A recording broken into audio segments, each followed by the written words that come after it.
Kamusta mga idol? Bali, magbububong po tayo dito sa likod. Bali, 2 meters lang naman halos. Bali, maglalagay tayo ng pinaka-trusses niya. Bali, tatlo. Pangalawa dyan, tapos pangatlo doon, nakadikit. Ito naman mga idol, idea lang. Nasa sa inyo kung gagayahin nyo o hindi. Para lang naman to sa mga baguhan. Kung ikaw naman ay veterano na maglagay ng canopy o bubong, hanap na lang po kayo na tugma sa inyo yung video na naaayon sa inyong kaalaman mga idol. Paki-skip na lang para sa mga veterano. Bali ito yung mga materials natin. Ito trusses 2x3. Tapos ito yung plain sheet natin. Yan. Kasi ito yung pinaka-gutter natin mga idol. Importante yan dito sa likod. Kailangan po ng gutter. Sa unahan naman okay lang kahit wala. Pero dito sa likod kasi importante dapat may gutter. Bali ito yung rib type nya, yung yero. Bali dalawa yan na 12 feet mga idol. Yan. Bali chocolate brown na rin yung binili namin para uniform siya mga idol.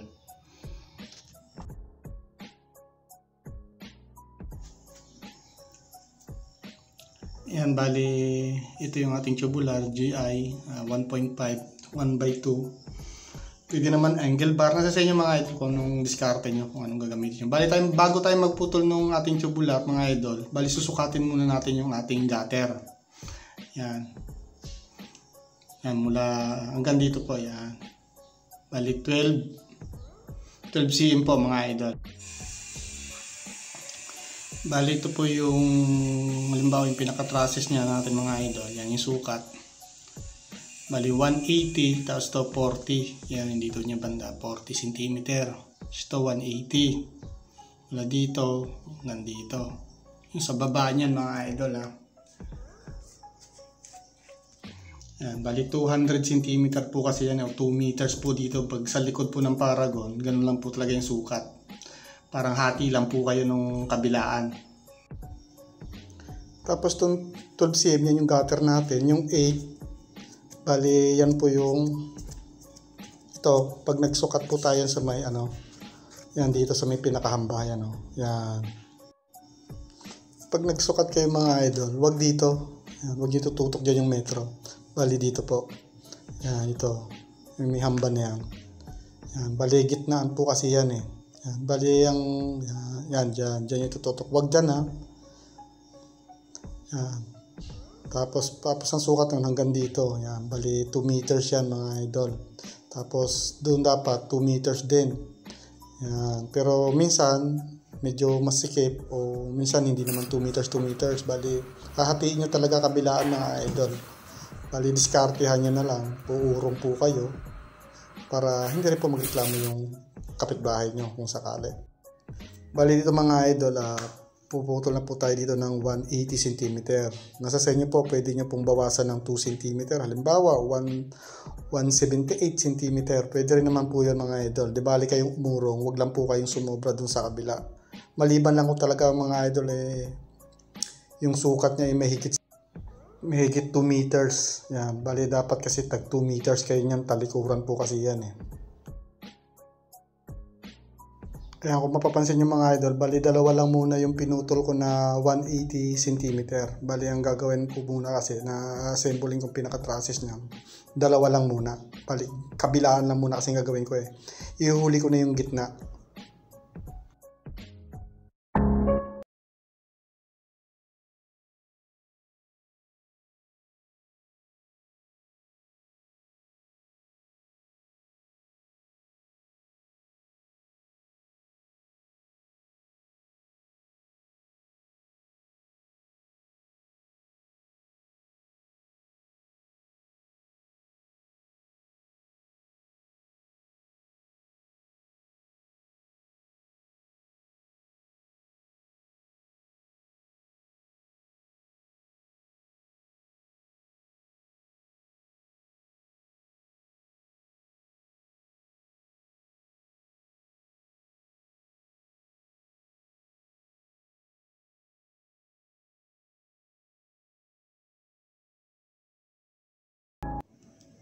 Yan mga idol, bali dalawa lang paglalagyan natin dito tsaka doon. Yan, magkabilang gilid lang muna. Saka namin yung sa gitna mga idol. Yan, bali gumamit po ako dito ng steel bar na 10mm mga idol. Yan, bali ginamitan ko rin siya ng laser. Yan, bali hindi masyado makita kasi yung pinaka-laser gawa nung araw. Ayan o, yan kung mapapansin nyo. Yan, tinandaan ko na siya. Yan yung green na yan, yung nagbi-blink-blink. Yan, bali yan pinaka-guide natin. Yan, bali 3. Yan, papasok po natin yan. Yan. Bali 10mm po. Ayan, bali itong gitna na to, may marka na rin po yan dyan. Tapos dun sa gilid, may 3 marka na rin po yan. Ayan, sukatin nyo lang po yung dulot-dulo, tapos i-divide nyo po sa to. Ayan, para makuha nyo po yung gitna talaga nung paglalagyan natin ng trusses na yan sa gitna. Yan yung kabuuan niya mga idol. Dito mga idol, gumamit ako ng drill bit na pangbato. Bali, ang ginamit pong pambutas dyan ay 8mm. Dapat mas maliit yung butas kaysa yung ilalagay natin na ipapasok natin na steel bar na 10mm. Dapat gumamit lang po tayo ng drill bit na 8mm para masikip po talaga siya pag pinukpok po natin.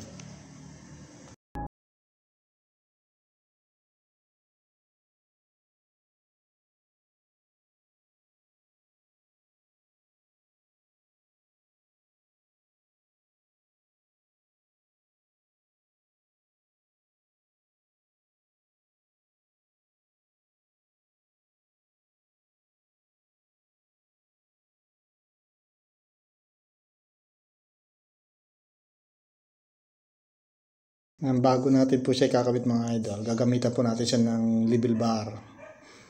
Ayan po.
Ayan mga idol, bali nakabit natin siya pero hindi pa po yan naka-welding mga idol. Bali nakaipit lang po yan ng mga nilagay nating 10mm na steel bar mga idol.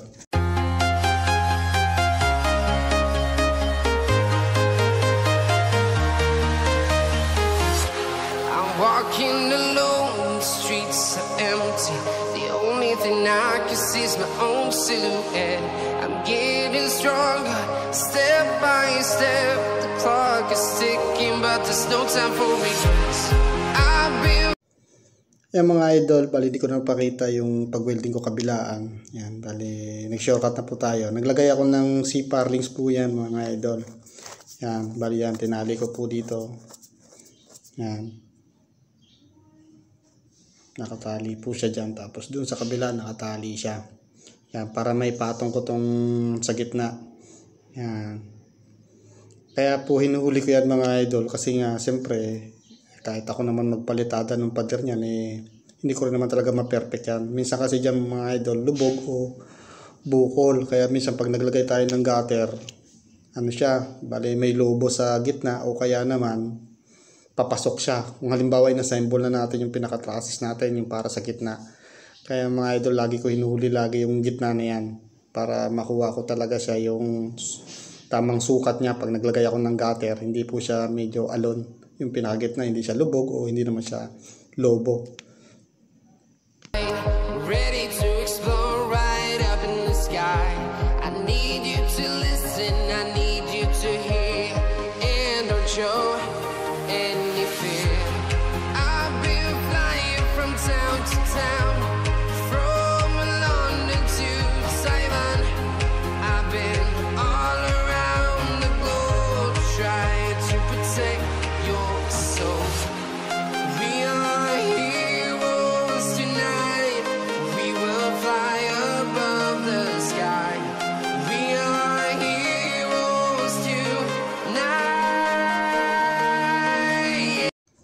Yan mga idol, bali nagkabit na po ako ng isang CPAP lens dyan.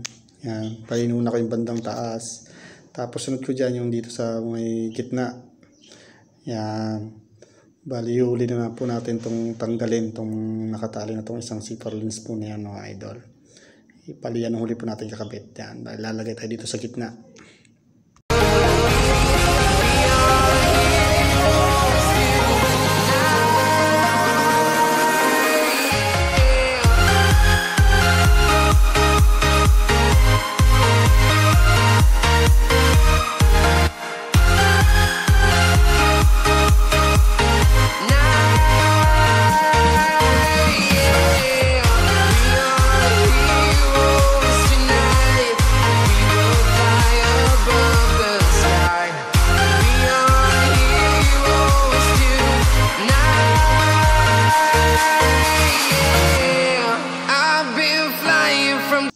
Yan mga idol, bali bago tayo maglagay ng yero, syempre lalagay muna tayo ng gutter.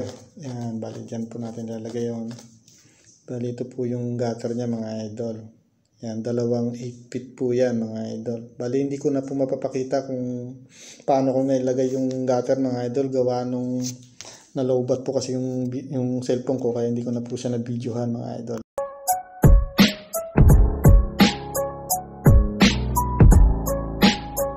Dito naman po sa yero natin mga idol, sa rib type na to. Bali 12 feet po yan. Gagawin po natin apat yan. Bali 6 feet. Apat na 6 feet po. Bali hatiin lang naman po natin sa gitna yan. Kaya magiging apat po yan. Kaya kung halimbawa bibili po kayo ng pambubong sa likod, bali dalawang 12 feet mga idol.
Yan mga idol, bali hanggang dito na lang po ang video ko. Sana po ay nakakuha po kayo ng idea mga idol. At maraming salamat po. Bali ang kulang na lang naman nito, yung ilaw, tapos yung Volcasil para doon sa mga pinagpakuan po doon sa bubong. Tsaka konting retouch na lang ng pintura. Yan. Yan po, dapat yan mapinturahan po yan bago tayo umalis. Maraming salamat po ulit mga idol. Ingat po tayo palagi.